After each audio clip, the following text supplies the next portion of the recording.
Today's topic is one that's really hard to deal with and talk about. Death. Why does it happen? It's really hard to quite find the words to describe it, describe our emotions, describe how we should continue moving forward. But today we're going to try our best to discuss how we should deal with it in our lives.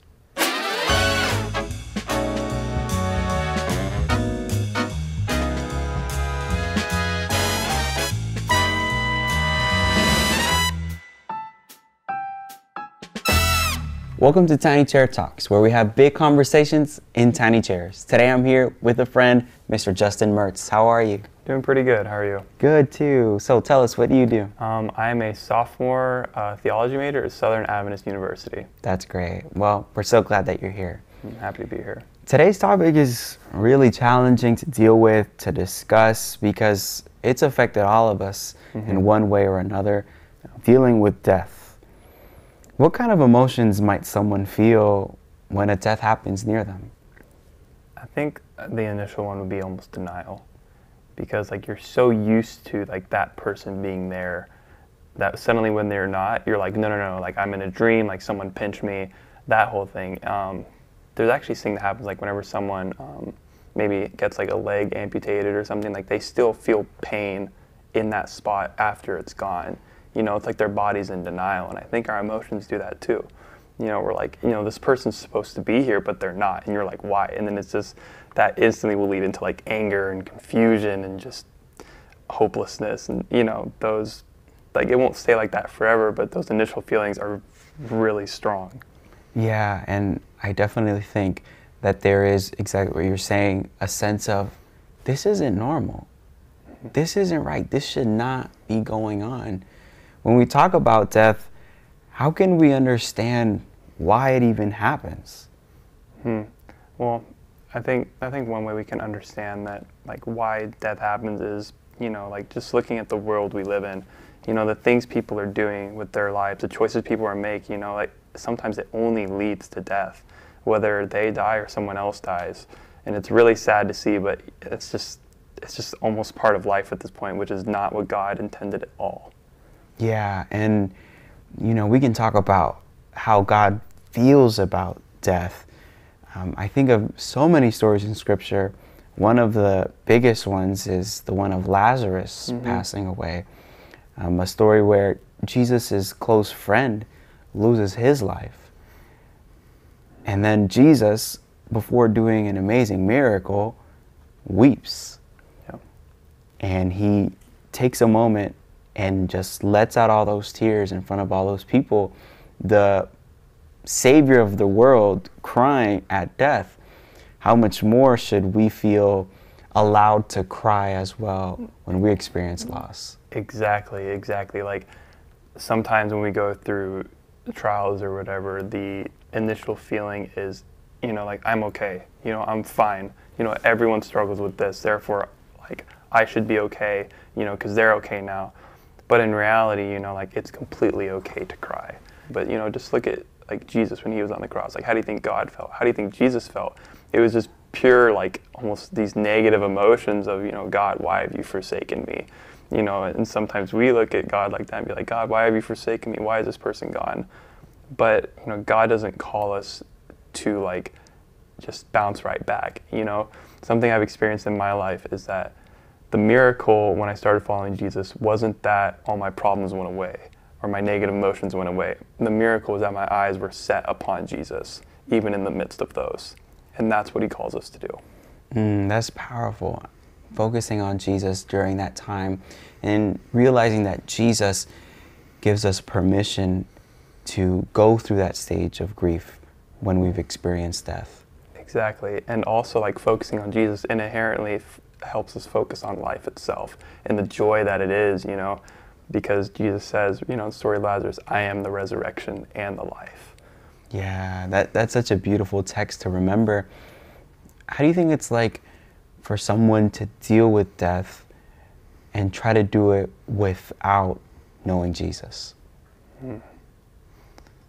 That's tough. That is really hard, because for them, like, the main emotion is going to be hopelessness.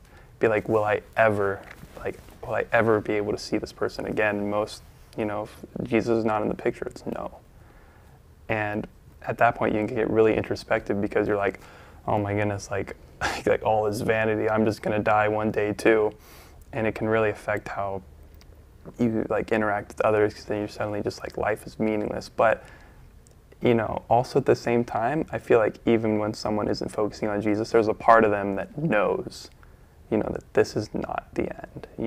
Like this isn't all that life has to offer.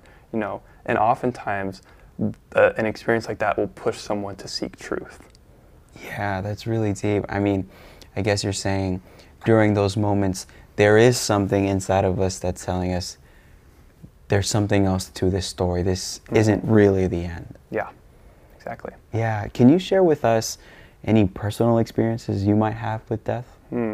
So back in 2016, 2017, 2016, I think, my grandpa died. Not my biological grandpa, but the grandpa I grew up with, so basically biological. And he was a pastor, really spiritual guy. I was pretty young at the time. Well, I was a sophomore in high school, but I wasn't really super involved with like him and stuff. I know my brother was close to him, but we were kind of all laying around, like sitting around him on his bed, and he was basically like on his way out, maybe a week max. I think it was actually about a week before he died.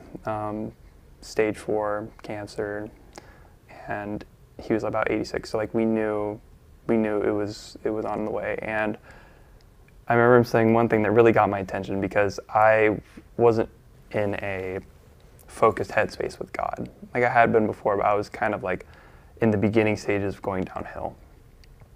And he said something that stuck with me.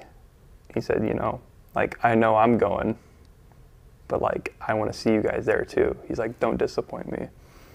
I was like, I was like, I won't. Like I want to see you there. That's really powerful. Thank you so much for sharing that. And what did that do for you to hear your grandfather's last words be like a challenge like that for you? It really put it into perspective, like what I was prioritizing in my life, because I realized like this man was such a wealth of knowledge, and I hadn't done anything about it. But he like it was all made up for, and like that one little line he told me. And honestly, I forgot about that line for a long time. But whenever I gave my life back to God, I realized I was like, wow, this has almost been in the back of my head the whole time, and it put me in a place of, this is what I want with my life. I do really want Jesus. Yeah, man, that's really powerful. Thank you, Justin. And you're telling me in describing that when we deal with the death of someone else, we start to analyze our own lives. And it seems like a way to deal with death is start looking internally too, and asking ourselves the question, what am I doing during this life? Exactly.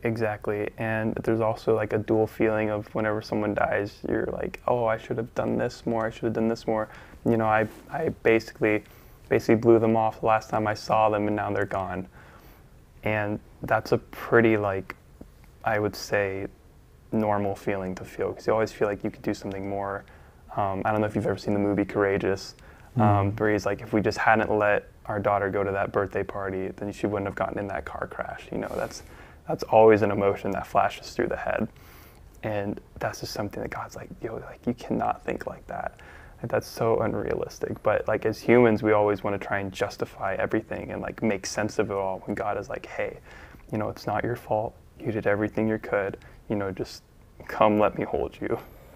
Yeah, and we're describing right now the permission that God gives us to deal with these emotions, and you're also mentioning that right now too. And I'm wondering, like, for the person who feels guilty, or maybe they feel a sense of depression during this season, how should they start seeking help? I would say the first step is acknowledging their current state that they're in. Be like, I am not okay. I've never been this low before. Because I think when you're truly honest with yourself, you can actually start to grow and actually start to change. And also building that network of emotional like support, like just reaching out to those people who have been there for you in your life. I mean, like, guys, like, I'm going through something that I have no idea how to deal with, and I can't hold all of it in. Like, can I give a little bit to you and have you help me with this? Yeah, I love the idea of emotional support with us during those moments. Recently, I went to a hospital to visit some family friends, and, you know, someone was really sick in that hospital bed, and the moment I walked into the room was when that person actually passed away. And I remember just seeing the tears and you know, there was some of us who were saying things out loud, yelling out the frustration. And in such a sad and hard moment, there was still a sense of emotional support because everyone was in the room together. Yes. We were all grieving, but we were grieving together. Yeah, exactly. Like, something that helps a lot is not necessarily what we say, it's just by being there.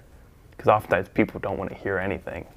They just want you to just be there and just be like, I'm sorry, you know, like, it's okay, like, I'm sorry. And like, eventually, you know, like, so for being in that perspective of someone else suffering, just being patient and just letting them kind of come to you on their own.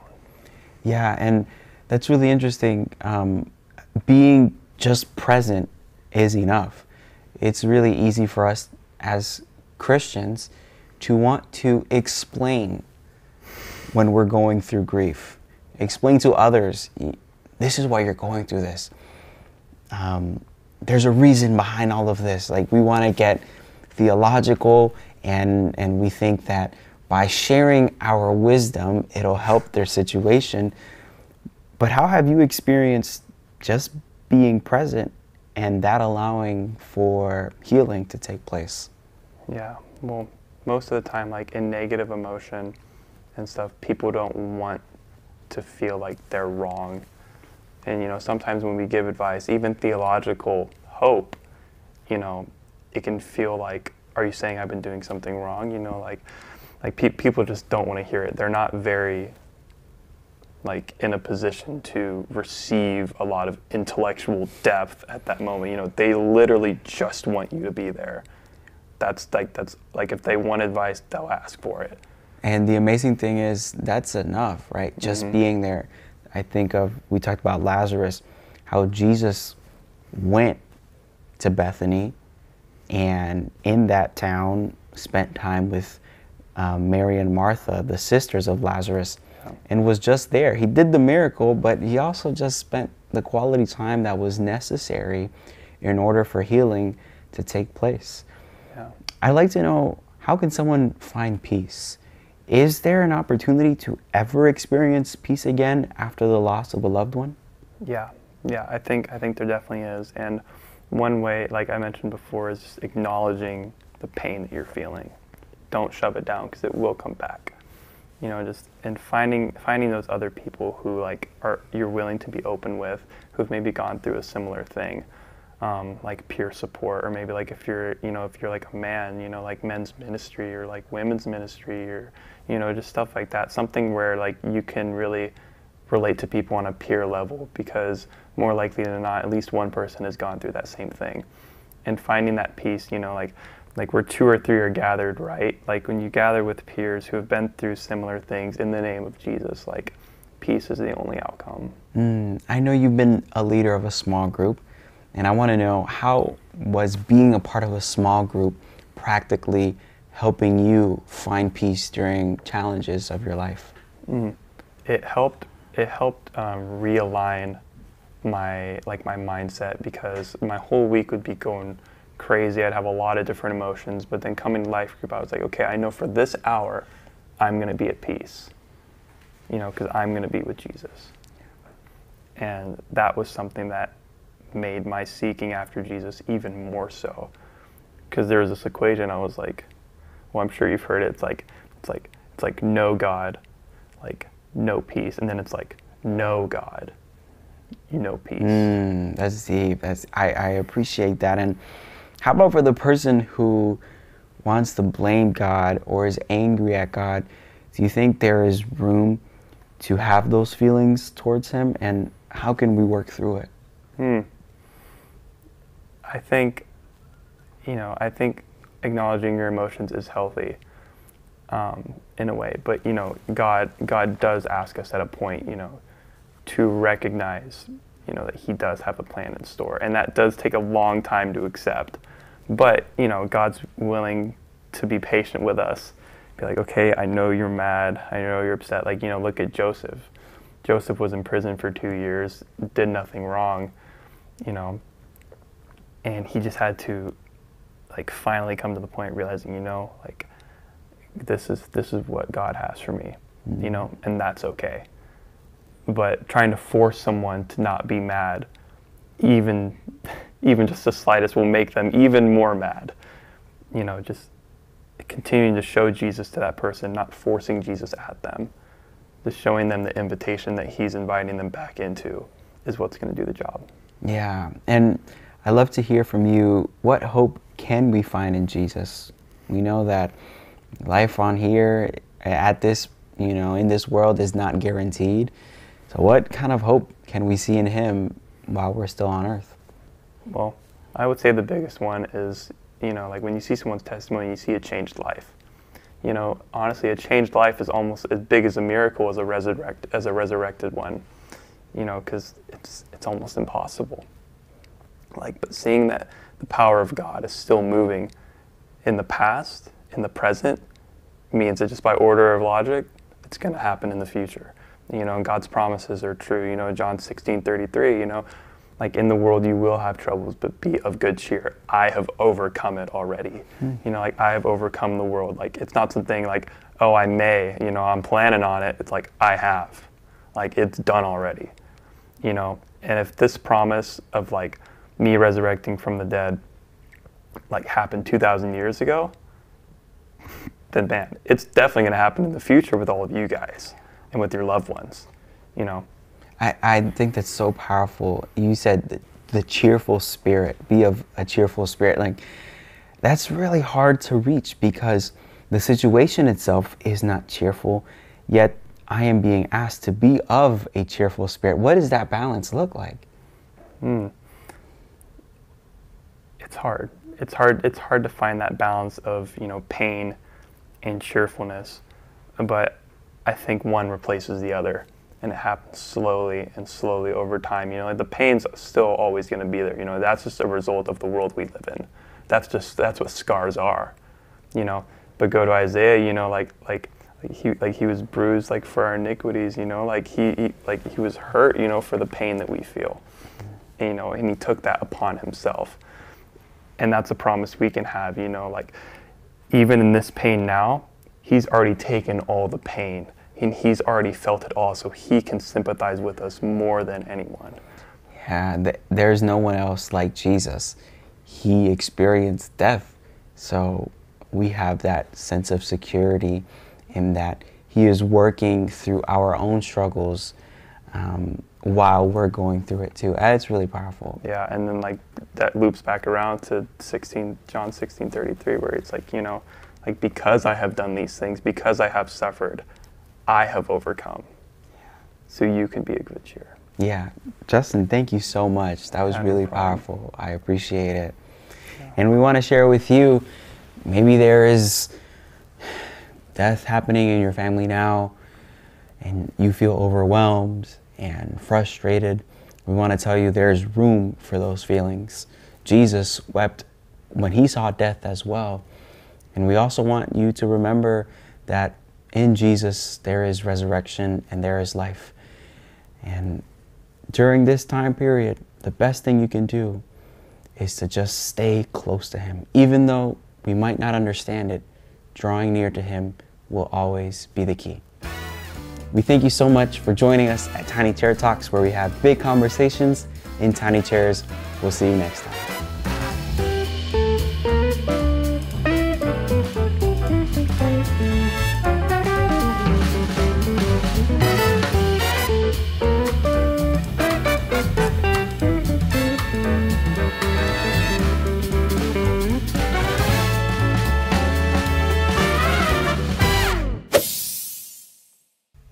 Thanks for watching this video.